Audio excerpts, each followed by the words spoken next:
Arizona Territory, September 1882.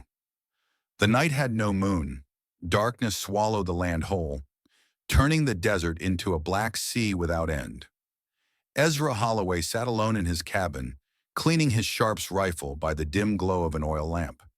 The weapon was old, worn smooth by years of handling, but it still shot true.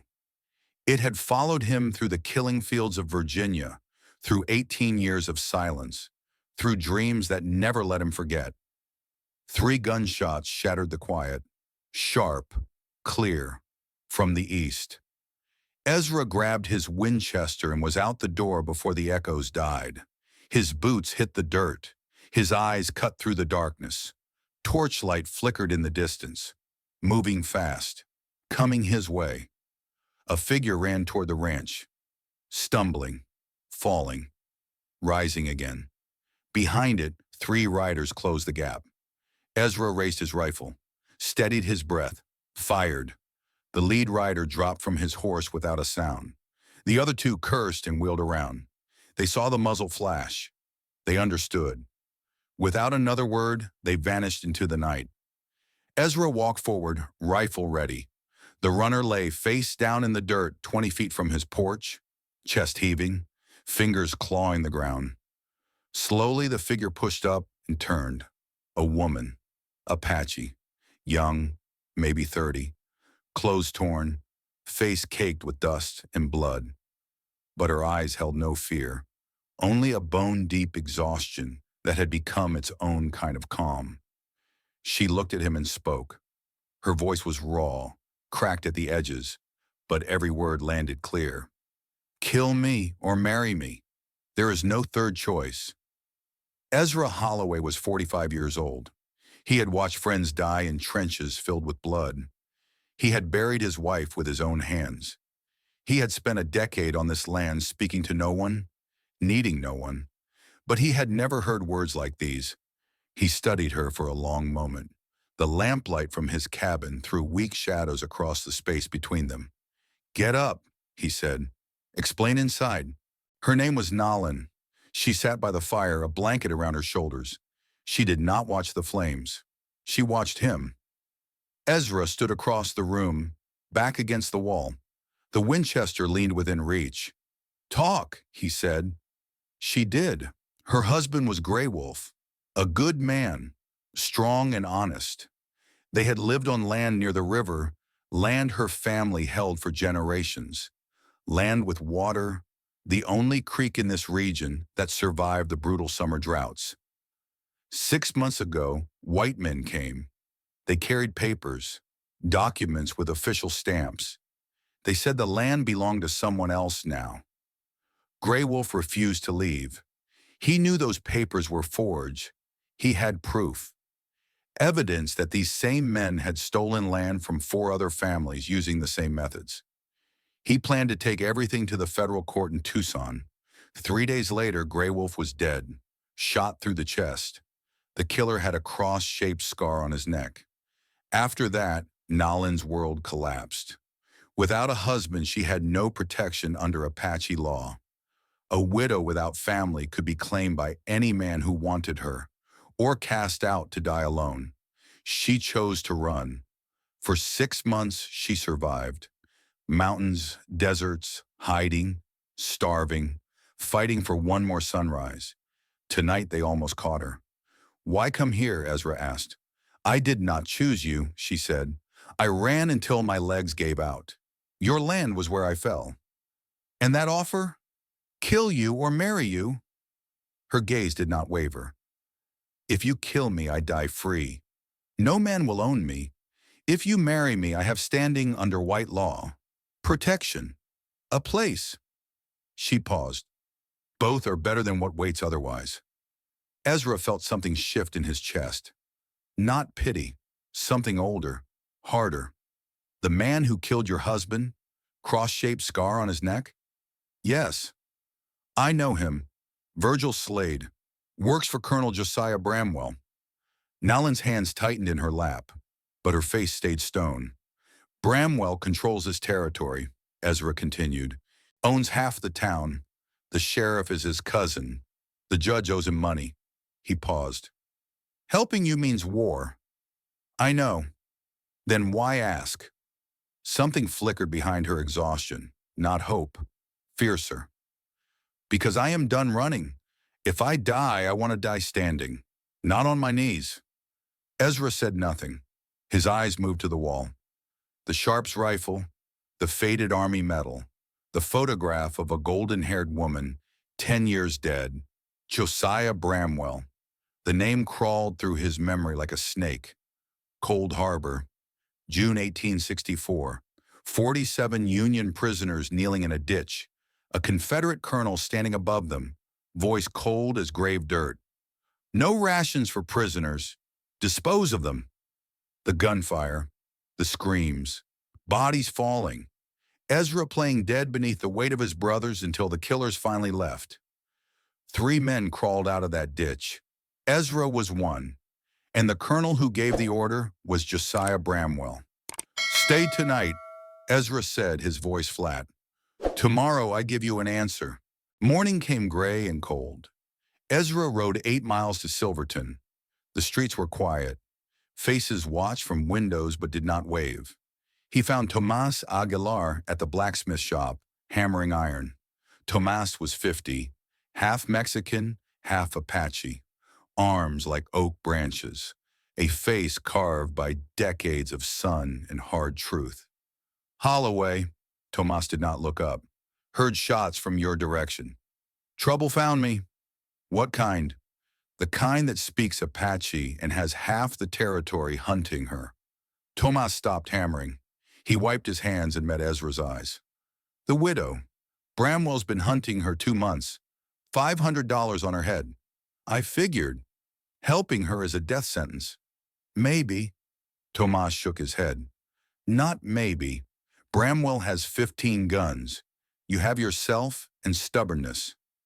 Ezra leaned against the doorframe. Bramwell, he served Confederate, didn't he? Colonel, 12th Virginia. The blood in Ezra's veins turned to ice. 12th Virginia. Cold Harbor. It was him. Tomas, the land Bramwell took from her husband, was it legal? Tomas laughed, bitter and short. Nothing Bramwell does is legal. He has been forging documents and killing witnesses for years. Everyone knows. No one talks. What if there was proof? What kind of proof? Her husband gathered evidence before he died. Documents showing Bramwell forged papers for at least 4 families. She still has them. Silence stretched between them. If that reaches the federal court, Tomas said slowly, Bramwell is finished. He picked up his hammer. But getting it there means going through 15 guns and a bought sheriff. I know, but I need men. Men with nothing left to lose. Tomas studied him for a long moment. I will ask around, quietly. And Ezra, I have a contact in the Apache camps to the north. Nalin's brother-in-law, Running Wolf. He has been waiting for a chance to avenge Grey Wolf. I will send word tonight. Do it. Ezra returned to find Nalin on the porch, watching the horizon. She had not slept. Her eyes tracked him with the wariness of prey. He dismounted and faced her. I will help you, not because you asked, because Bramwell owes me a debt he cannot pay. What debt? 47 lives. Nalin studied his face. The scar from temple to jaw, the weight behind his eyes. She nodded. Then we fight together. One thing first. Ezra gestured toward the cabin. Those documents. We need to hide the originals somewhere safe. If you go into that town, you carry copies only. The real evidence stays here. Nalin considered this.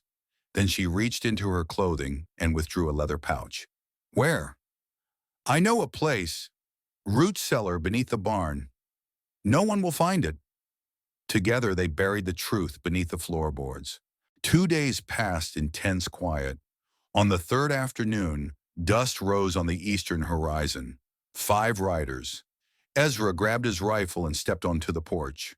Nalin appeared beside him, silent as shadow, a shotgun in her hands. The lead rider was Virgil Slade. The cross-shaped scar on his neck caught the sunlight. He stopped 30 feet out and did not dismount. "Holloway, heard you have something belonging to Colonel Bramwell." "Nothing here belongs to Bramwell." Virgil smiled, wolf-like. "The Apache woman. Hand her over. This ends peaceful. Tell Bramwell if he wants something from my land, he comes himself, and tell him to remember Cold Harbor." The smile faded. Virgil did not understand the reference, but he remembered the name. 48 hours, he said. Then this ranch burns.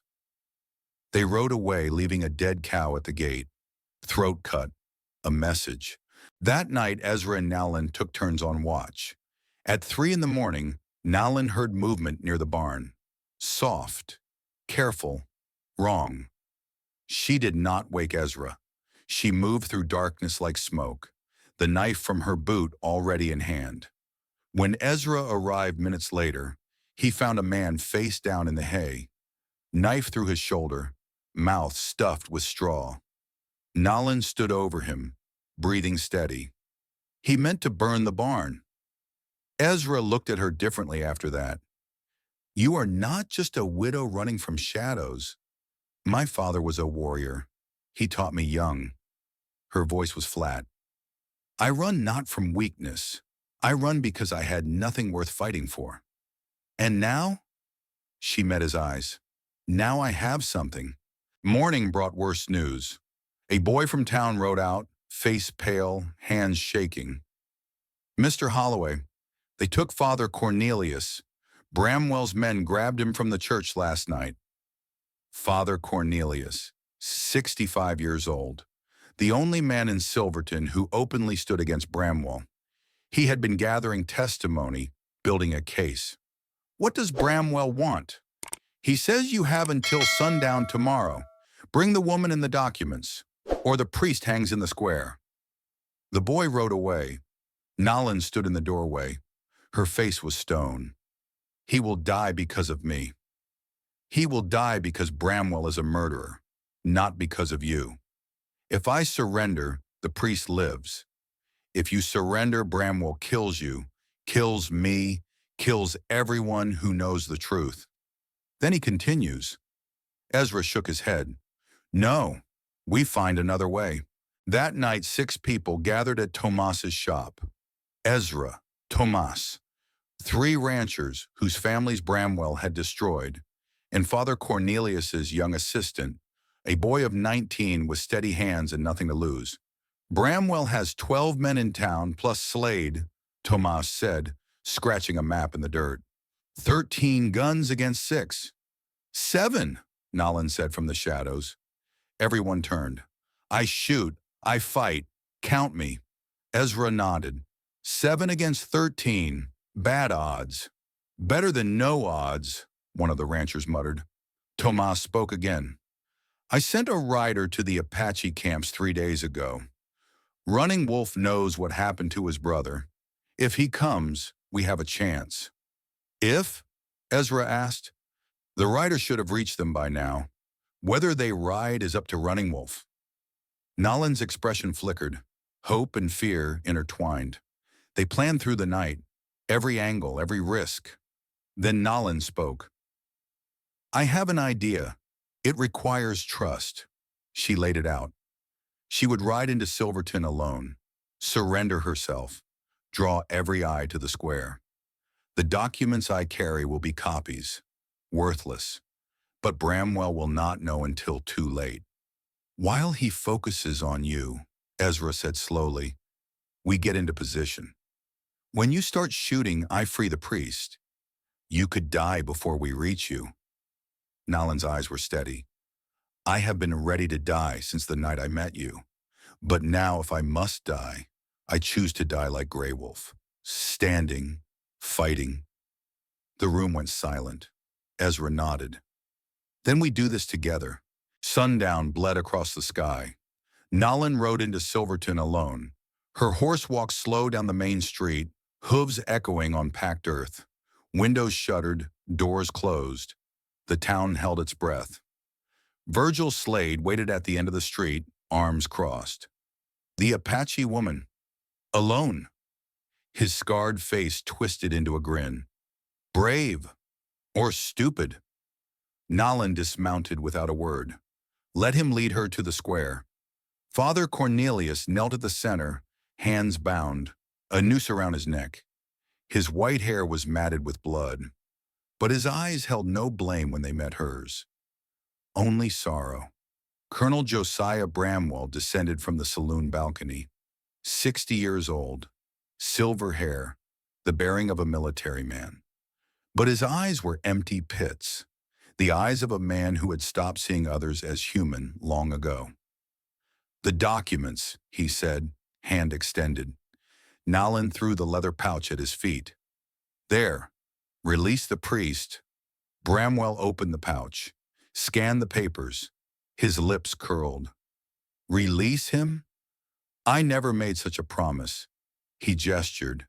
2 men moved toward Nalin with ropes. She spat in his face. He struck her hard. She hit the ground but did not cry out. Hang them both. A rifle crack split the air. The man tightening the noose dropped dead, bullet through his skull.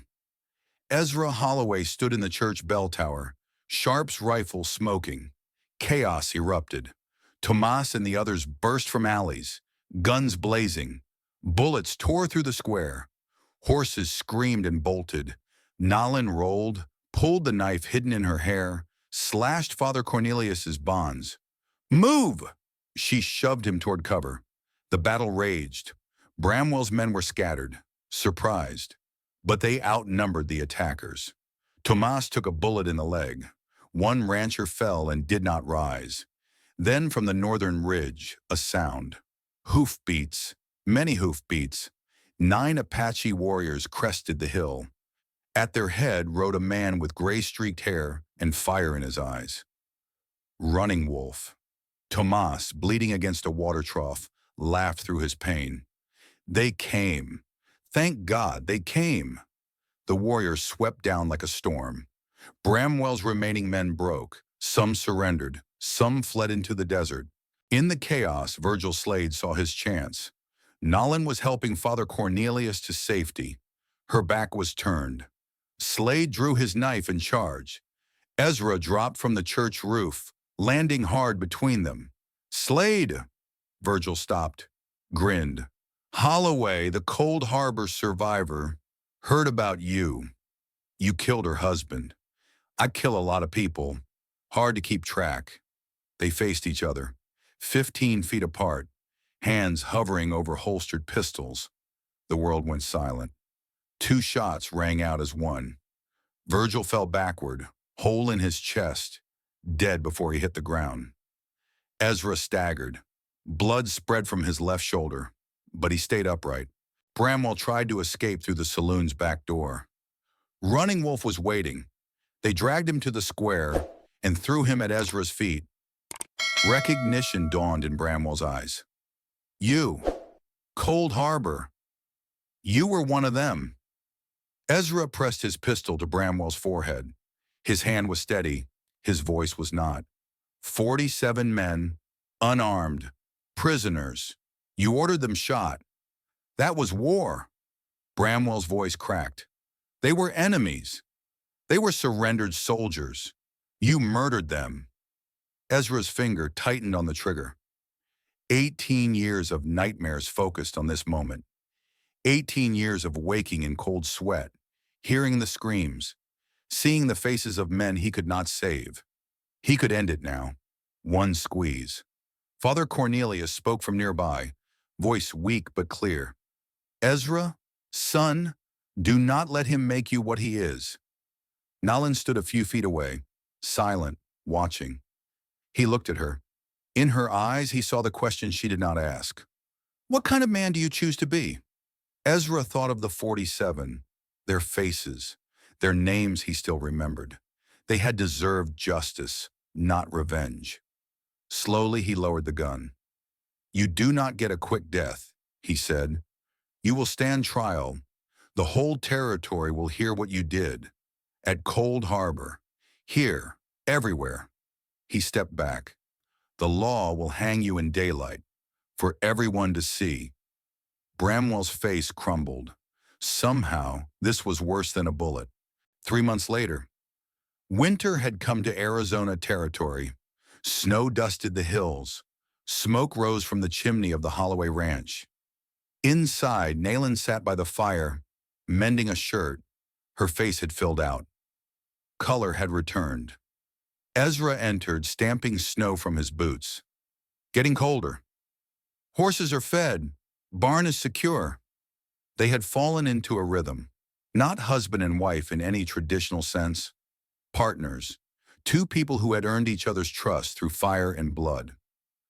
Bramwell awaited trial in Tucson. The evidence, real evidence retrieved from the root cellar, had been enough for federal charges. For the first time in years, his victims would see justice. Running Wolf had returned to his people. Before leaving, he had spoken to Ezra alone. Care for my sister. She chose you. Honor that. I will. See that you do. One evening, snow falling soft outside, Nalin spoke. Ezra. Yes. That first night I believed you would kill me, or turn me away. Ezra poured coffee, sat across from her. Thought about it. Then why help? He was quiet for a moment. When you stood there, covered in dirt and blood, barely able to stand, you looked me in the eye. Not begging, demanding. He set down his cup. I realized I had not truly looked at another person in 10 years, had not made a real choice, just existed, waiting. Waiting for what? For death to notice me. He met her gaze now. You reminded me what it meant to choose something, to fight for something. Nalin absorbed this. The fire crackled. Grey Wolf used to say the strongest warriors are not those who never fall. They are the ones who stand back up. Smart man. He was. A pause. He would have respected you. A week later, a stranger stopped at Thomas's shop. Looking for the Holloway Ranch. Heard there is an Apache woman living there? Thomas kept hammering. What of it? Curious. Strange arrangement. Thomas finally looked up. You want to know what happened? She showed up at his door half dead. He could have turned her in for $500. Easy money. Easy life. But he did not. No. Why? Thomas set down his hammer. She did not come begging to be saved. She came ready to die, and something about that woke him up. He glanced toward the distant hills. People think he rescued her, but truth is, she rescued him. He had been dead inside for 10 years, going through motions. She gave him a reason to live again? The stranger considered this. So they are together? Married? Thomas shrugged. I do not know what they are, but smoke rises from that chimney every day now. Fields are tended, fences fixed. He picked up his hammer again. They are building something. In this territory, that matters more than names. Evening fell over the ranch. Ezra and Nalin sat on the porch, watching stars emerge one by one. Neither spoke. They did not need to. Inside the cabin, warmth held against the cold. Outside, the land stretched silent and vast. Two people who had believed their stories were over had found, against all odds, a new chapter. Not a fairy tale.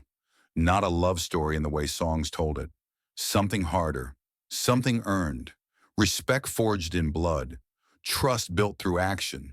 A future neither had dared to imagine. The night deepened. The stars burned cold and bright. And in the darkness, two survivors sat side by side, ready for whatever came next. Together. The end. In the brutal territories of the American West, mercy was rare and survival never guaranteed. But sometimes two broken people could find in each other the strength to keep standing.